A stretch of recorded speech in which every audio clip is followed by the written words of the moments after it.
Welcome to the Blockchain Report, where we discuss all things blockchain technology, digital assets, DeFi, NFTs, and much more. Today's video, we will be diving into some security and safety tips on how to keep your wallet safe from hacks or phishing attempts. Unfortunately, a few days ago, I painstakingly approved some transactions that drained a few tokens from my wallet, and it was a little over $400 in assets. But thankfully, I realized after I mindlessly approved like 4 transactions or something like that, or 5, it was I'm still kind of like, what the hell are you doing? But pay attention to your transactions and what you approve, and also what sites you visit.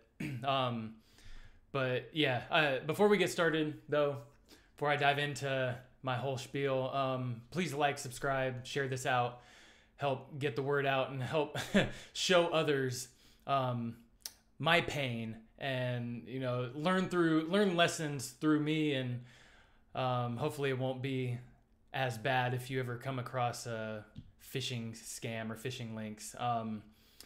Yeah, this is my first time actually having my wallet, interacting with a phishing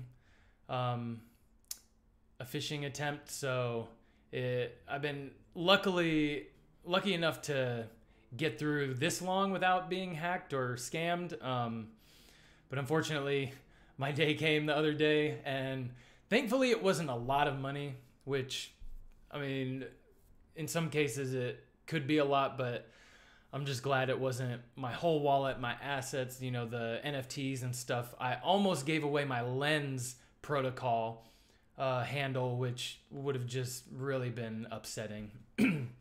But yeah, let me start off by going to Twitter, and I'll show you. So Proof of Humanity is a project that verifies people around the world, and so they have it's to prevent bots and stuff from stealing your identity. And the Telegram group that I was in, there were 2 of them, and I wasn't in the right one, and there was a link for token migration, because there's a Proof of Humanity token, and you get that as, it's kind of like a universal basic income, UBI, on the blockchain. So I went through this last year, got approved, or earlier this year, and got approved. And then I've been in the Telegram, but I didn't realize there were 2 of them. So I went in the one that wasn't the main one, and clicked to migrate my tokens, because I thought that they were migrating to a new version of the token. And unfortunately, I approved 4 or 5 transactions, and then realized, like, hey, why am I approving? And it was switching different networks. So I had some OP tokens drain, I had some Arbitrum tokens drain, some synthetics, some SUSD, synthetics USD, and I think that was it, and some USDC. So probably like between 400 and 500 total. And I was about to click approve for my Lens protocol, and I looked, and it said it was sending my tokens, and then I went and looked and verified, and I was pretty, not sick, but I was just I felt really silly, because, man, I've been able to avoid it this long, and I've been pretty good about phishing links and stuff. So unfortunately, I wasn't really paying attention, and they got some of my tokens. But I want to say that so I can share with you guys a couple of these platforms or projects that will allow you to revoke revoke, approvals that, or revoke contracts that have approvals on your wallet. Because just because you approve, or when you approve transactions, sometimes they still have access to your wallet.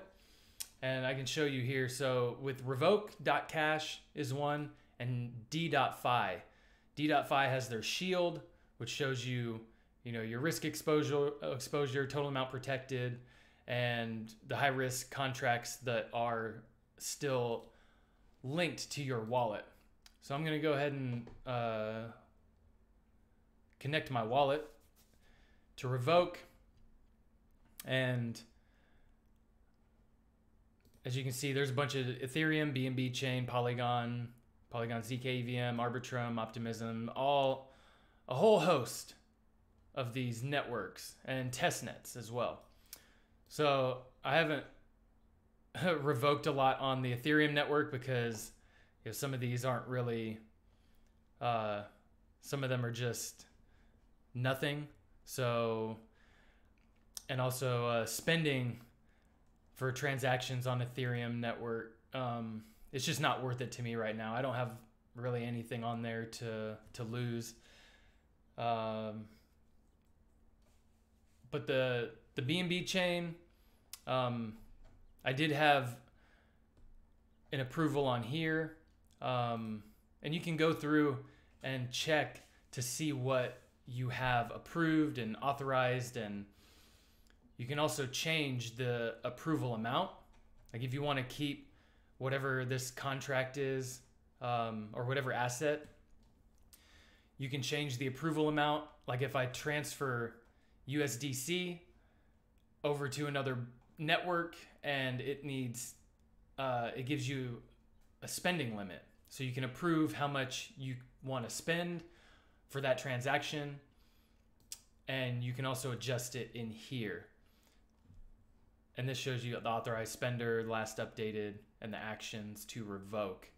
I know we've done a very small video, or very short video on this when doing the layer 3 quests.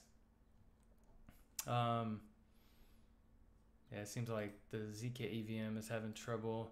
So we'll go to the Arbitrum and just go through here and check to see what stuff you have approved or what stuff you still have linked. Because I know Linea, I haven't really done anything. I haven't revoked any. So we'll switch over to the Linea, and you can see that I have some that need to be revoked. So I'll revoke some of these now. And this will show you just, revoke token approval. So that way, whatever contract you have approved access for those funds, this removes that. So if you have like the other day when I had the phishing stuff happen, I checked this and there was some contracts that I needed that had authorization, but I had to revoke them because I do my best to do this at least once a week, maybe more now since I transact daily. But this is something that you really want to have in your toolkit. Have your crypto bookmarks and have your security.